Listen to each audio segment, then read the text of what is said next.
Madness time. Huh? Wait a minute. You're not allowed to do that. You drive a truck. You have to take a urinalysis. I'm talking about the reefer that I'm pulling behind the truck. I'll explain that at the end of the video, why calling it a reefer is not entirely accurate. But we're commonly referred to as refrigerated carriers, and the unit is often referred to as a reefer. Commonly referred to as a reefer. So what I'm going to do is, basically, since we're not driving today, is I'm going to show you the engine on the truck, where some of the pieces, parts are mounted on this thing, including our air tanks, batteries, auxiliary power unit, another part to the auxiliary power unit that's mounted on the back of the truck, and show you what a reefer unit is and how we set it up and monitor it. But I promise you something every day. We're not driving today. I'm not going to be really doing anything today because I got to catch up on sleep. So I'm going to take some time and show you this stuff, because it's stuff that most people don't cover in their video logs. Most drivers, they don't show you these kinds of things. And one of the main purposes for me doing this is educational. So I figured I'd go ahead and do it. So sit back, enjoy the lesson on how the truck works, and how the reefer works, and how the APU works. And I really hope you like it. Okay, we're going to do things a little bit different today, obviously. I'm going to start off with the truck. You hush. She's whining. Keep my funnel here. This is a Volvo D13 engine. It is a 13-liter diesel internal combustion engine. That's what powers my truck. Does everything. Big old alternator here. AC compressor down there. Oil goes in here. Dipstick, power steering fluid. Master fuse box. Windshield washer fluid.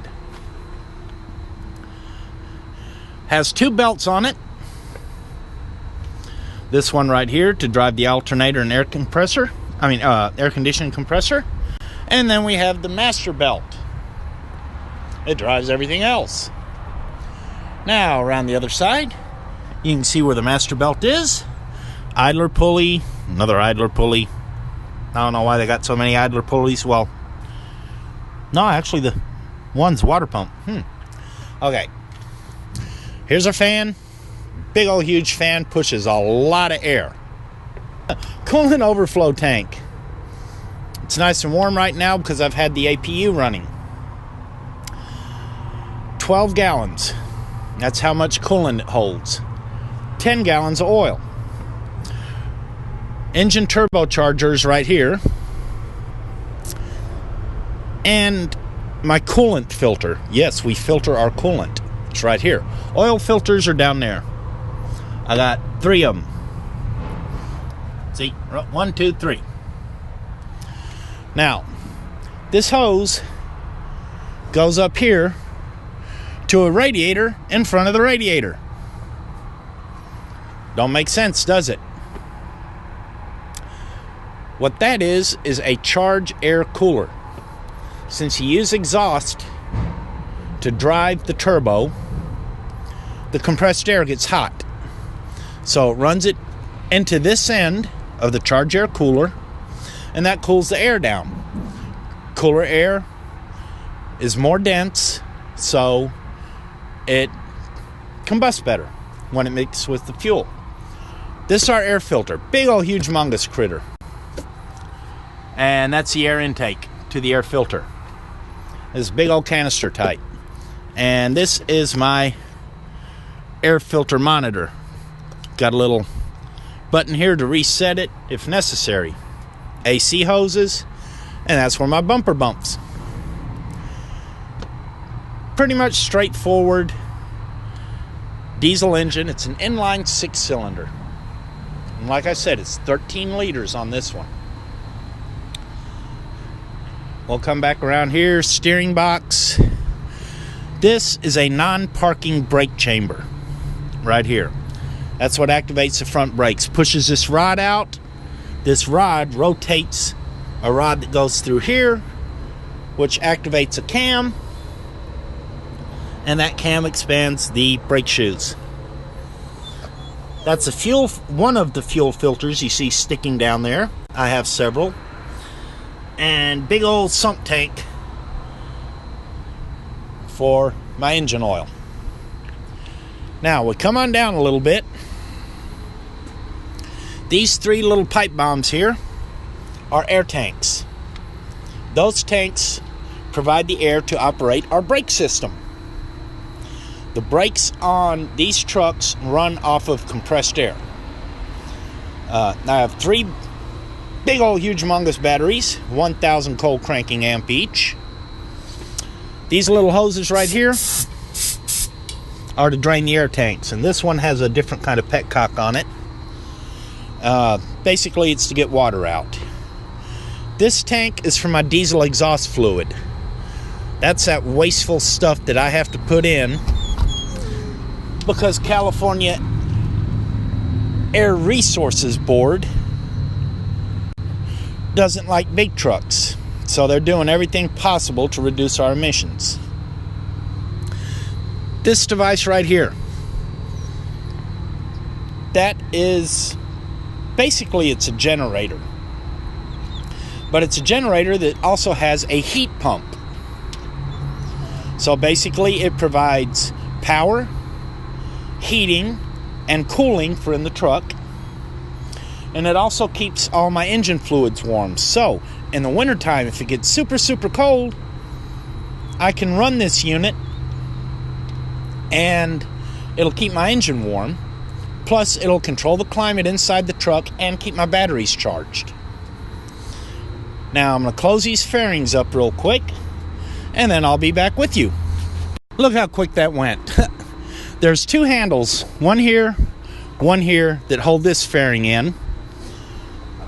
And this fairing you can't put down until you put this fairing down.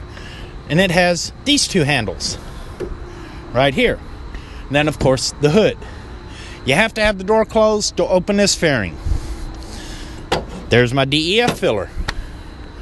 This is storage underneath the bunk. The bunk actually comes out to about right here. And then this is closet inside the truck. Now, this little unit right here, that's for the APU air conditioning. I have 2 125-gallon fuel tanks, one on each side. See the other one over there? And I have dual exhaust. For some reason, they pointed this side inward a little bit. So I'm going to have to go back, loosen up the clamps, and rotate that back out. Now, the Reefer. This is our control panel. I'll show you that in a minute. Okay? But this unit right here that's hanging on the front of the trailer is the refrigeration unit. Now, it too is a true heat pump. Provides heat and air. Okay? And we come back along here. That's where everything couples together, the 5th wheel. And this is my fuel tank for the Reefer. It's got 75-gallon capacity. Now let's climb up here and we're going to look inside the Reefer. Hey, this is what it looks like in here. Alright, this is a 2-cylinder diesel engine. It powers everything. This is the compressor unit for the Reefer. Now, all the heating and cooling happens way up there. This belt, this pulley and belt, drive the fan for the reefer. Oil filter, oil fill location, and dipstick. They're both in one unit, just like on a lawnmower. It's really a pretty basic setup. The battery's over here in this corner, which I can access through an peripheral door. But, you know, it's just basically a 2-cylinder diesel engine, and drives this compressor. Other than that, it's just a regular air conditioning unit with the rest of the stuff up top in the overhead. So we're going to come way back here and see if we can see the overhead. Alright, now I'm going to close these doors up, and then I'm going to show you something else.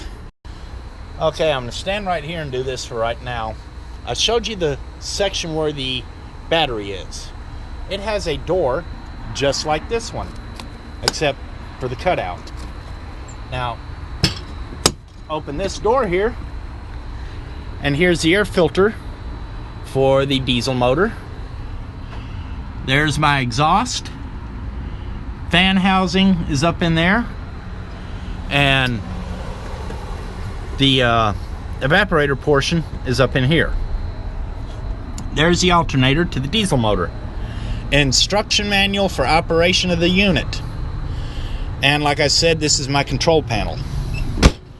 Now, it's going to get loud for this next section, so I'm just giving you a heads up, because I'm going to start this puppy up. I've got a load on right now. Trying to step down and maintain my points of contact here for safety. Alright, I'm going to raise it up here, flip that on to turn it on. Now, different manufacturers and even different models within the same manufacturer have different setups. So I'm just covering the basic instructions for this. Some of them have soft switches on either side. Some of them have a spring-loaded switch here. Now, what it's doing now, you see the alarm blinking right here, is it's running through its tests, testing everything. Okay, another 14 seconds, 13, 12, 11, and it's running its tests. Now, the green light up here tells me everything is good to go, and it's within the temperature limit. Either that, or I'm just starting it up. But once it gets running, gets to temperature, that lets me know if it's out of temperature. Okay, now we're at 28%. Well, that program quick, jumped from 28 all the way up. Now it's about to start, and you're going to hear a buzzer in a second. There's the warning buzzer. That's so if you got the doors open and you're working on it, you know to get away from it. Now, turn it back off for a minute. These buttons here, up down instruction buttons. Enter button. This puts you in manual defrost mode in case it ices up. They do ice up on occasion. This gives you an alarm list. This changes between start, stop, and continuous modes. There are reasons for the two different modes. And then this cycles you through the menus. But, oops, I forgot to mention something. Boy. Defrost mode.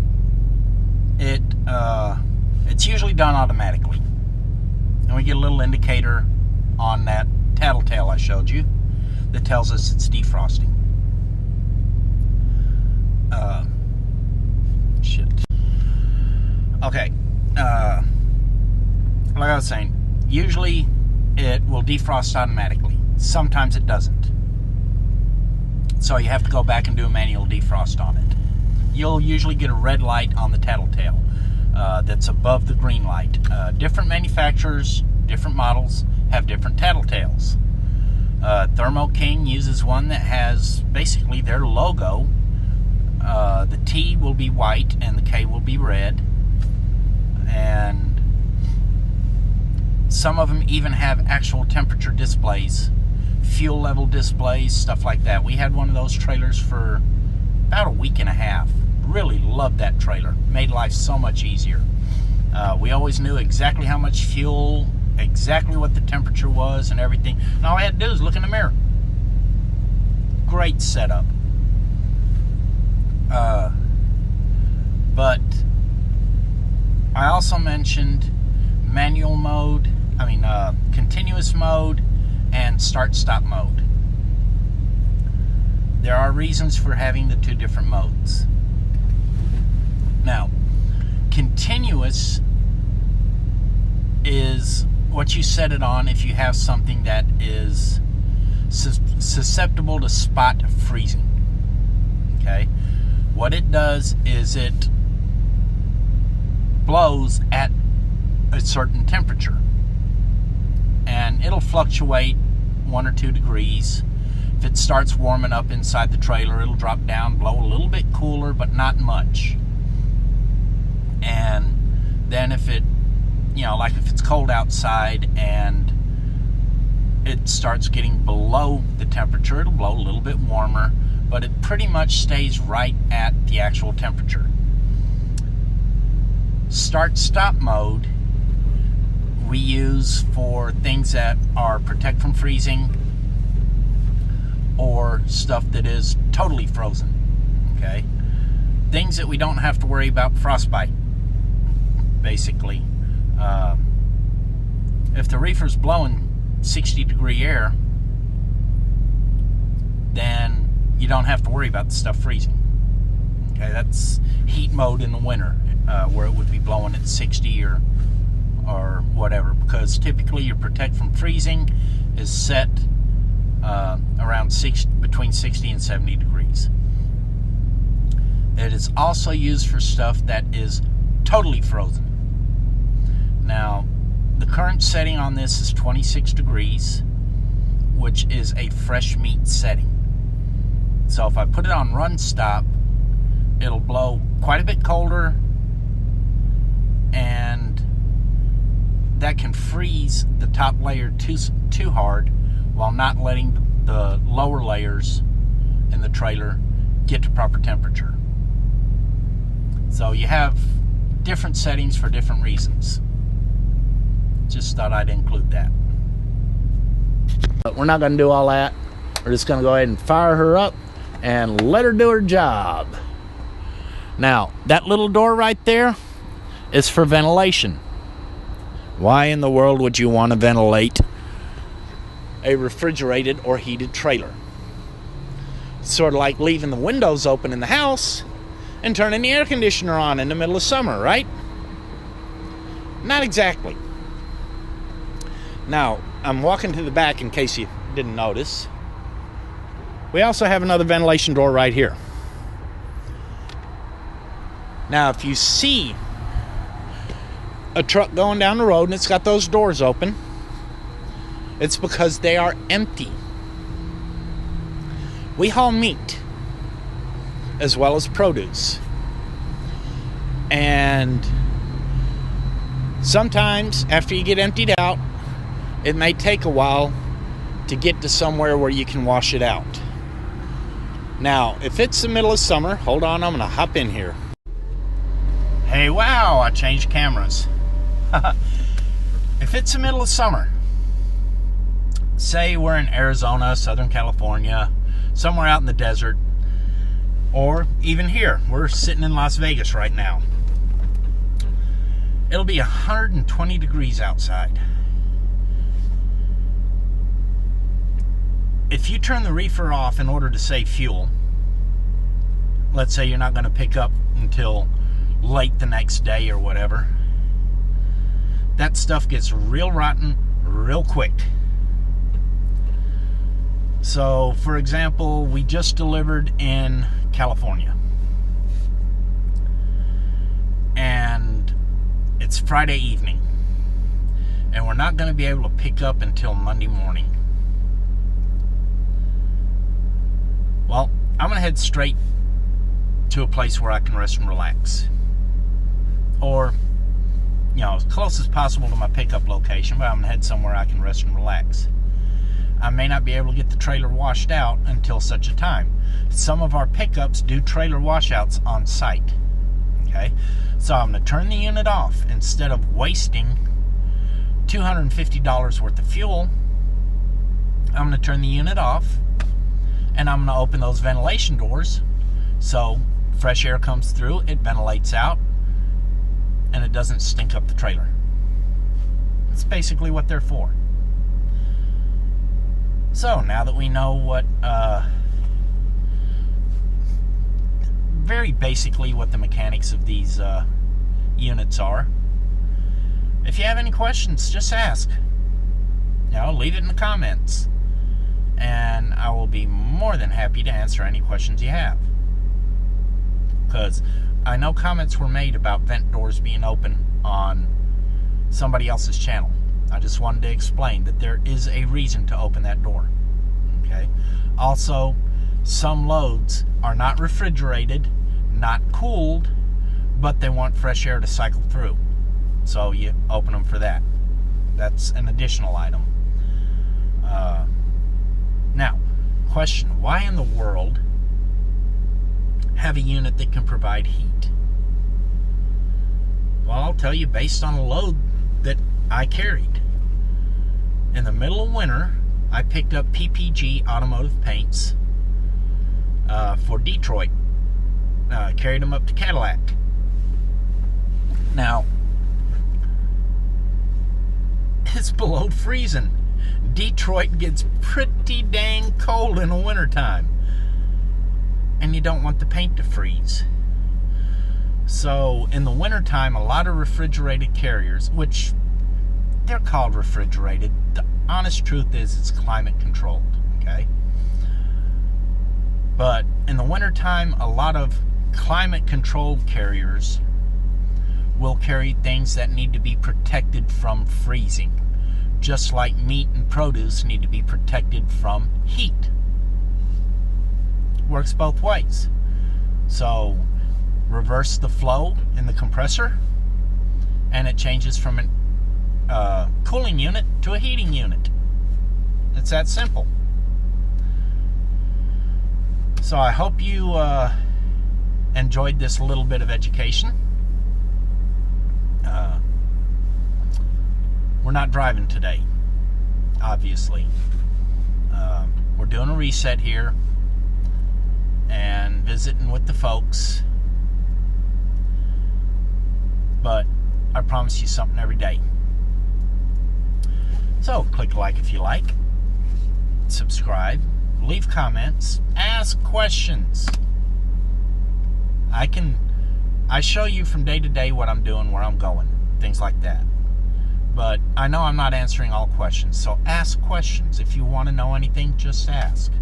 I'm more than happy to answer them, if I have the answer. I don't know everything. Nobody does. If they claim they do, they're lying. But, ask questions. Please share. Have a wonderful, wonderful day. And I'll see you tomorrow. Bye, all.